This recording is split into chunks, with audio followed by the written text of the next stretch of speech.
এখন মাকে বলতে আসছে দিব্য।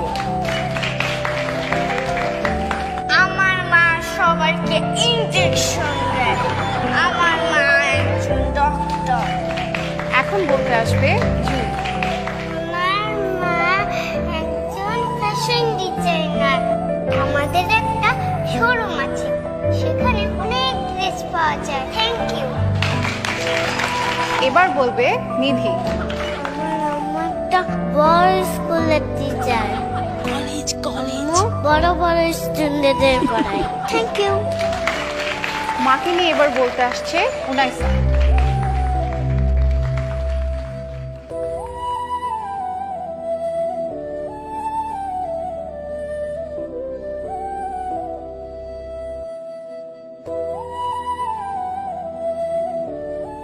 আমার মা একজন ডাক্তার।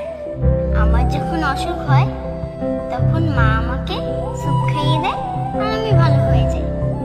আমার মা একজন ফ্যাশন ডিজাইনার। মা আমাকে সাজিয়ে দেয়, চুল বেঁধে দেয় আর সুন্দর সুন্দর ড্রেস বানিয়ে দেয়। আমার মা বেস্ট টিচার। মা আমাকে সায়েন্স প্রজেক্টে হেল্প করে। মা আমাদের বাসার বস। বাসার সব কাজ মা একাই করে। আমার মা একজন housewife. I am proud of my mother.